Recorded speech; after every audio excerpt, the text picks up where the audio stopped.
Kidepo Valley, an outstanding national park hosting some of the country's most endemic wildlife species in the remote Karamoja sub-region.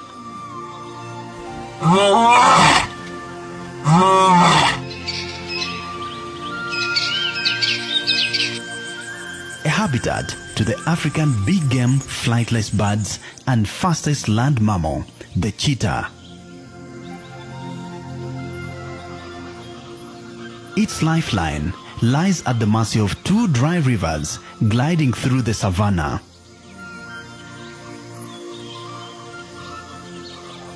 A stunning landscape with scenic undulating hills dominating its horizon. This untouched wilderness preserves a unique ambience and an authentic African wildlife experience to its visitors.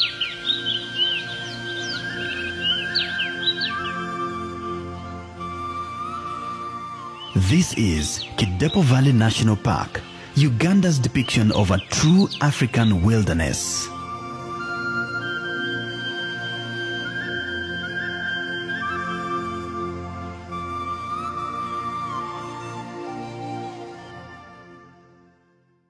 At the extreme northeastern corner of Uganda lies Kidepo Valley National Park, the country's third largest but most secluded national park. Kidepo Valley lies beneath hills and low mountains in the neighboring Karenga and Kabong districts, close to the international boundaries with Kenya in the east and South Sudan in the north. It is the farthest national park from the capital city of Kampala, accessible by road and air from all corners of the country at all times. From Kampala, the capital city, up to Kidepo, you have 2 or 3 options. First option of about 600 kilometers is through Karuma, Guru, Kitugum. And from Kitugum up to here Kidepo, it's about 130 kilometers of Maram Road. The rest of about 470 kilometers using that route is tarmac. You can use the eastern route, that is from Kampala, Jinja, Mbare. Then you pass through Nakapiripiriti, Moroto, that is Pianupe direction. Then Kotido, Kabong, and we come to Kidepo. Most other tourists prefer to fly to Kidepo. So we have an airstrip at Apoka, and we have regular flights. I think around Tuesday and Fridays, you can fly in Kidepo, and it has helped a number of them.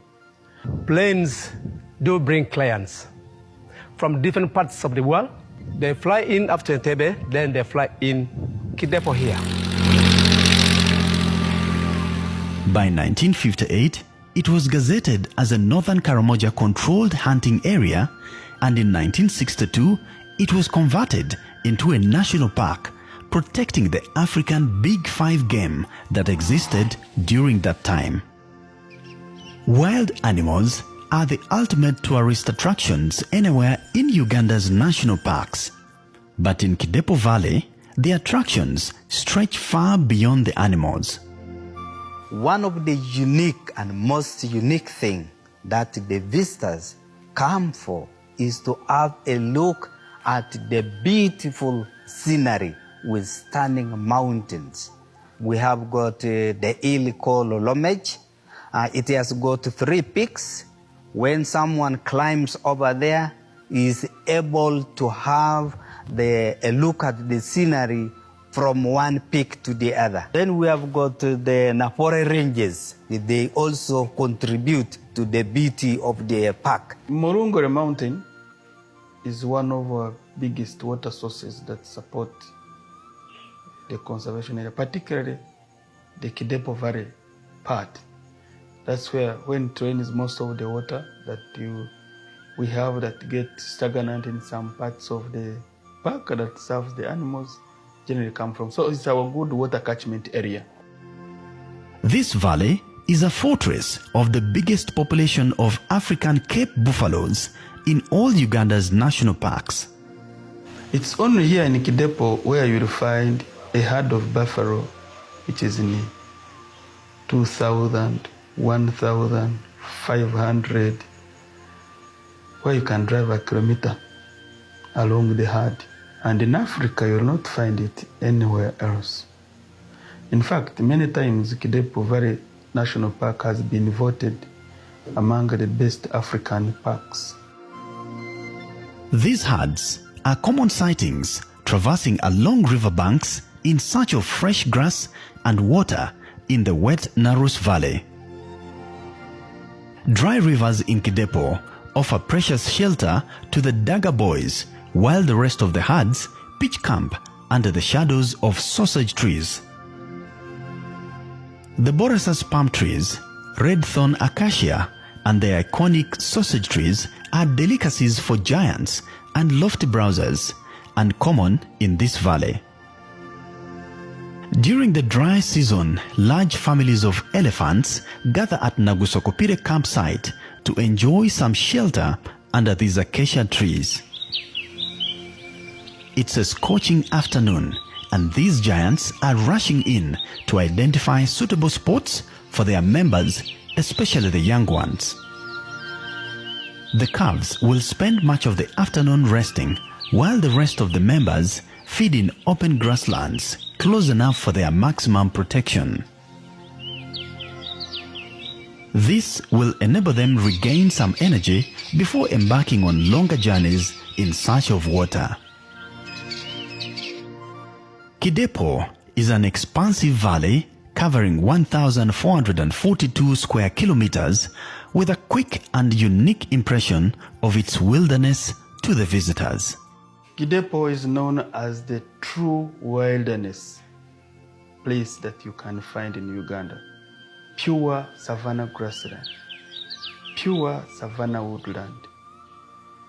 The scenery, the hills surrounding Kidepo. Very few roads, public roads. Very few communities that you'll find in the park. Big herds of buffaloes and elephants. The Narus unique valley. The sunset and sunrise, the way it peaks and comes out. Your eyes can see far in horizons without any other physical features interrupting you. So you cannot find those anywhere else. And the very reason they call us that this is the true wilderness. I'm very happy to sit here, and apes are running around everywhere. It's so nice. It's like a dream is coming true, like since I'm a kid. Even we crossed the gate and then there were herds of buffaloes, and it was so overwhelming to see a huge herd just 2 meters next to us.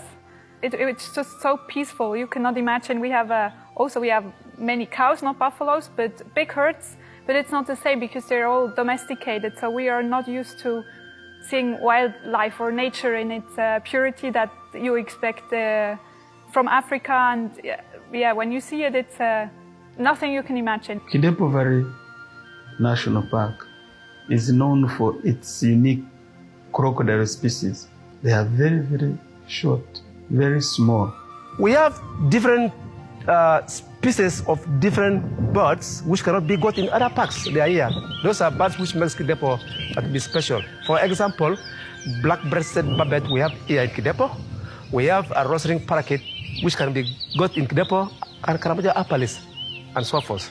Also on the side of animals, it's a bit unique. We have the white-eared cub here in Kidepo, which will not be found in other parks. Early morning nature walks offer tourists with a wide range of animal species gathered along the tracks before meandering into the scrubs. This is a place where we conduct a guided nature walk. And besides enjoying the animals in this area, you will also enjoy the beautiful scenery with the stunning mountains, as you can see over there. And of course, in Uganda, this is one of the parks that you can really enjoy the real nature. When you are out like here, it is you alone and nature. No vehicle, no noise.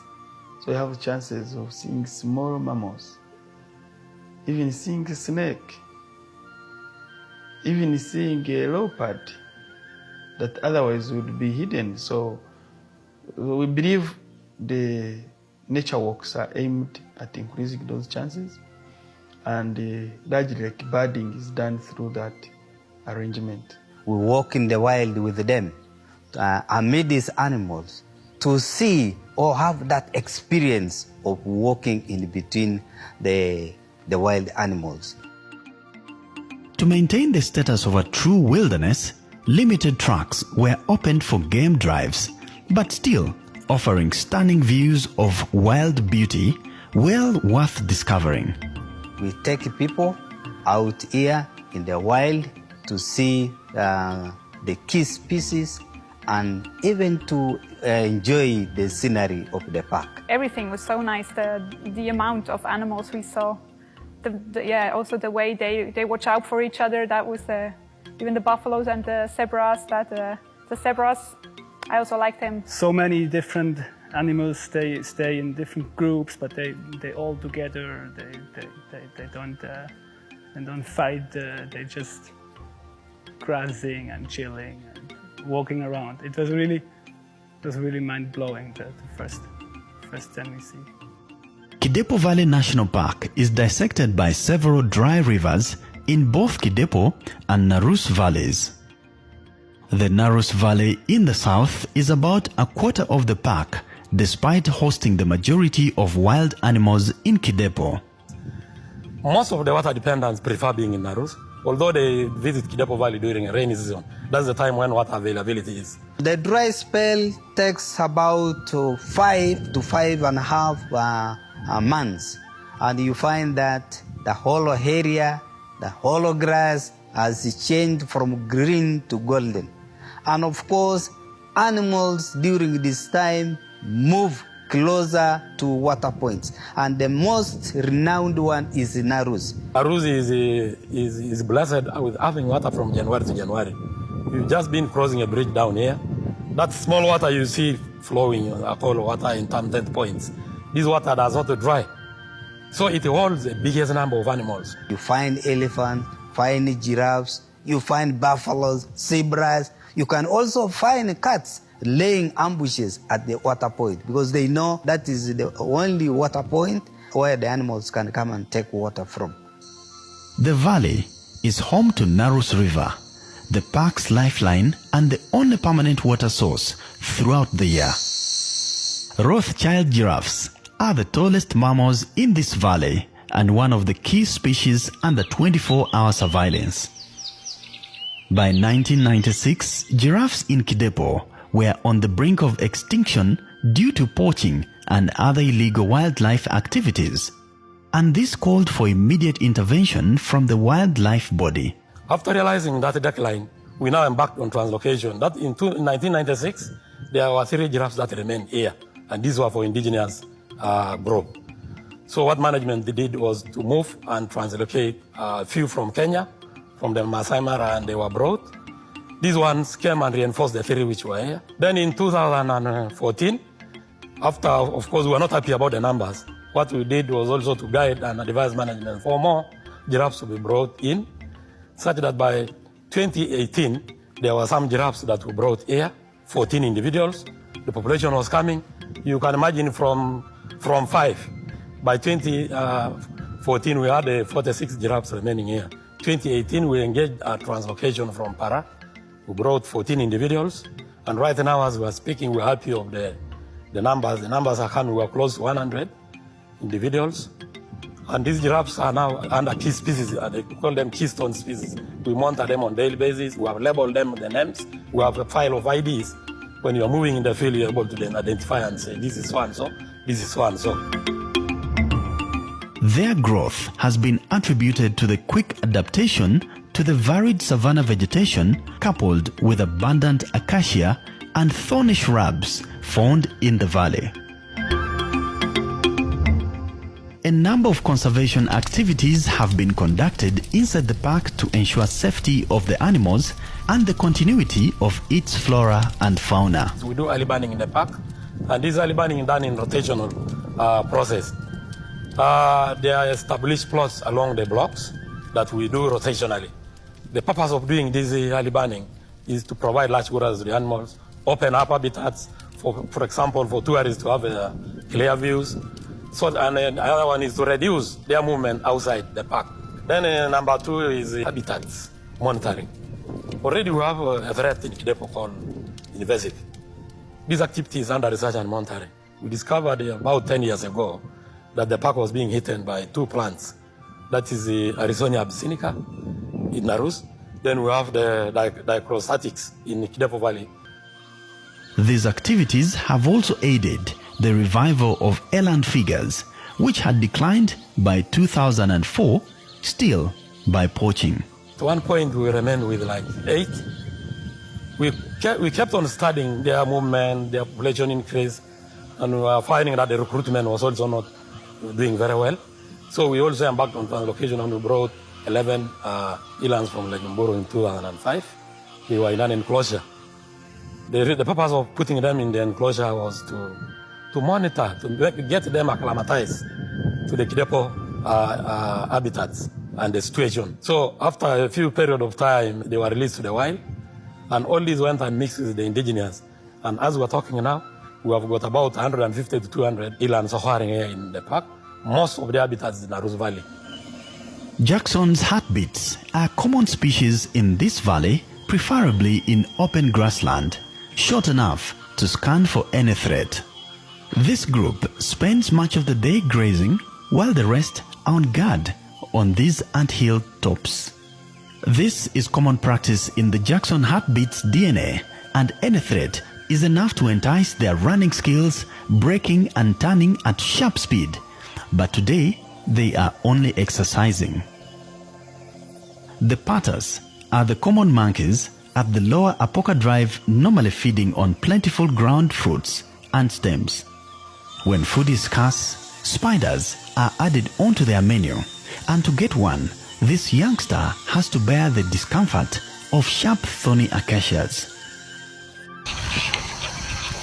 Birders often patrol the fringes of Narus Valley looking for the Abyssinian roller, purple heron, Abyssinian ground hornbill, and the Clapperton's francolin, unique birds in this national park.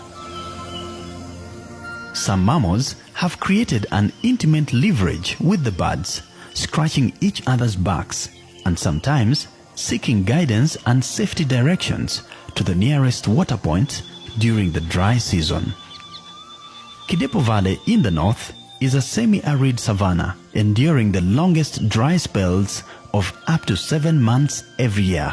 Evident golden grass signifies its blistering conditions that push water-dependent animals south to the Narus. The park derives its name from River Kidepo, a dry river in the area, meandering across plains framed by low mountains.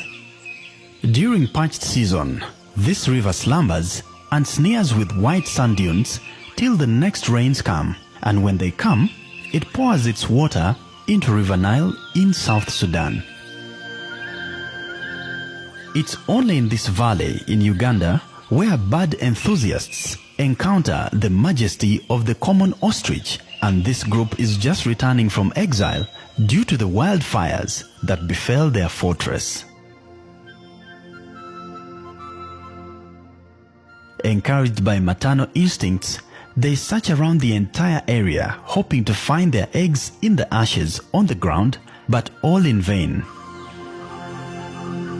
Abandoned nests are the only remaining signs of smaller bird species that lived here but migrated to other areas during massive fires.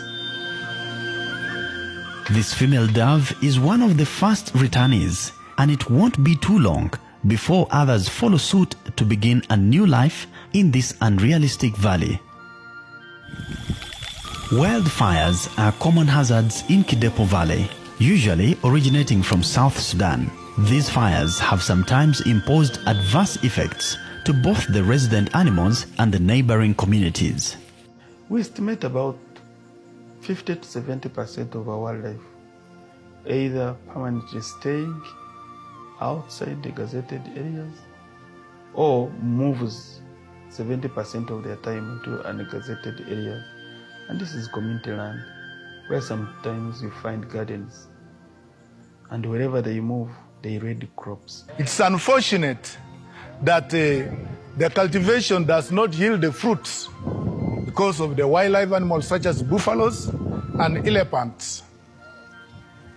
Of recent, the destruction which was done in the sub-counties of Sangar, sub-counties of Kapedo, Kawelakol, Lokori, the elephants are now everywhere. Key wildlife species have been exposed to illegal wildlife activities, including poaching. We have two forms of poaching. We have one which is armed poaching, where they use the guns, and the local ones by the communities, where they use the wire snares. And basically the one which is armed, it happens on the border. May to be aware of the South Sudanese civil war. We think it left behind a number of armed groups, and from South Sudan we get a number of armed poaching. And when it's a dry season, across the boundary neighboring now communities in Kidepo is where we get the forms of wire snares, where the community set wire snares and wheat traps.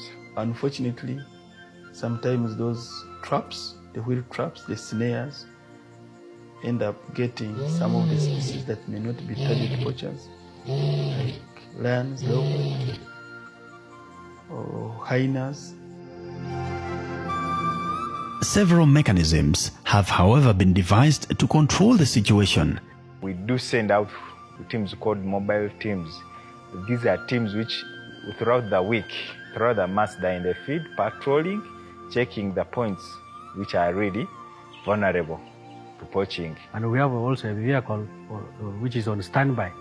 In case there is an alarm from the communities, the standby force has to make sure they respond immediately to rescue whatever is going on. We've set up satellite outposts, like in Tikao, in Kitgum, Kaket, in Yagago, Katmango, in Abim, Sidok, in Kabong, which are far away from the conservation areas, but may need to respond to the community complaints. We also involve the communities to come inside the park, to share with us, to make sure they feel that this park belongs to them.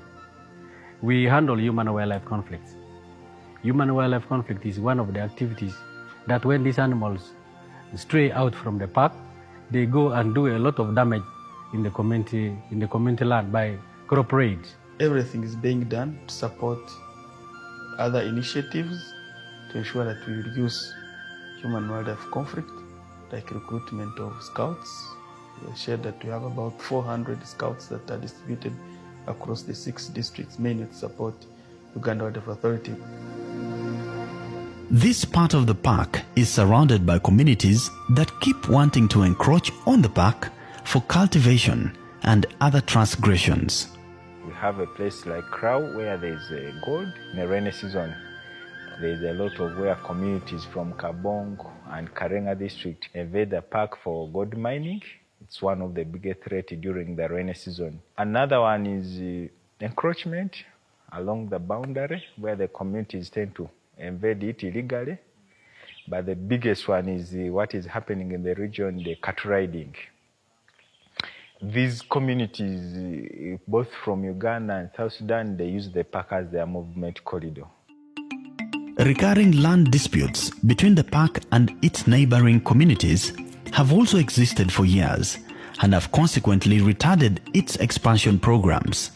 For example, where we had the communities of Kacheri in Kotido attempting to encroach Karenga Community Wildlife Area, and others in Kitgum attempting to encroach also Karenga Community Wildlife Area. Karenga District attempting to establish district headquarters within the Karenga Community Wildlife Area, and also attempting to encroach on Senikoi.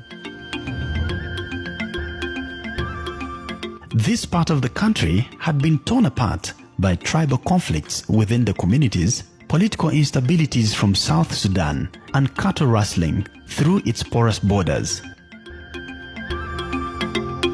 This had threatened safety of tourists, but now the situation is under control. We have the cattle restaurants from the Sudan who come in the nearby sub-counties to grab their goats, their cows, like in Kawalakol, Lokori, and at times Karenga. So the rangers who are deployed inside the park try to intervene and make sure they recover the animals. So the communities really feel that if this park would exist, it would be something that is beneficial to them. And while you are in the park, any tourist, you are 100% safe in the hands of our competent rangers who will always be with you and guard you against any possible threats, be it an animal. Some animals are dangerous, and we've not had any incident of a tourist in Kidepo have had any challenges. We work together with our sister force, that is police. They have a unit of tourism police where they have provided tourism police at all lodges to provide the security of the clients. Parched weather conditions and cattle rustling have kept some Kidepo communities in absolute poverty, despite their agricultural background. They may have to continuously rely on the park for their social and economic activities. We do community conservation activities, and some of them include educating the public. We bring in schools for education and awareness, and we visit schools outside. I was employed by one of the lodges inside the Kidepo Valley. That's Apoka Safari Lodge. And that's one of the benefits. And we make sure they also benefit out from the revenue sharing that we collect from the gates. We've so far raised close to 1 billion, and it depends on the number of visitations. Every visitor, the gate entrance fee, 20%, is pulled together under revenue sharing account, and regularly we invite those proposals through established procedures under the revenue sharing guidance, and we've released various amounts of money. We also have a clinic. We build it out of the donation of the tourists that come from the park. You know, the local people make crafts, and these crafts, when the tourists come, they buy and then they support people. The money they leave there support the people. Accommodation facilities inside the park are located in the wildlife-rich Narus Valley, and here animals stay within the vicinity of the visitors. Most incoming vehicles are subjected to security checks by this troop, while others find precious time for grooming under the shadows of the bandas. A number of eco-friendly, high-end facilities have been erected along forested hilltops overlooking the expansive plains down in the valley. We have our Apoka hostel, which can take up about 60 tourists per day. And the prices are generally friendly, be it for accommodation, be it at the restaurant. And this in the middle of the national park, where you enjoy a lot before even you reach it. Just within the park, again, we have our Apoka Lodge, famous for a long time to host high-end tourists. We have other lodges coming up within the park. For example, we have Lonomoi, to be having capacity of about 10, and also high-end. We've had a number of business entrepreneurs who have chosen to put up lodges outside the national park, but close to the park. So we think any other tourist out there still has an opportunity to have a bed. Visitors are also treated to the unique Karamojong culture, including their dances, costumes, and traditional housing units known as the Manyata. Have very, very unique culture, the Kajongs. They rear livestock, and some do crop farming. But the Karamoja culture is unique for Kidepo. You will not find any other Karamoja culture in other land. And we think we are proud to be associated with that kind of culture of resilience, of hardened people who are able to challenge every other situation that comes their way. The resilience and fearless character of Kidepo has maintained its glory, and now it's on course to recovery path to reclaim its ideal status of being home to African Big Five game, a position it once held in 1970s when the area had rhinos. As a first line of defense, it has strongly shielded its neighbors from the external attacks, civil and tribal conflicts in the north, a leverage being carried on for generations to come. With this sanity, accessibility remains the ultimate achievement to increase the number of visitors to Kidepo Valley National Park, Uganda's true African wilderness.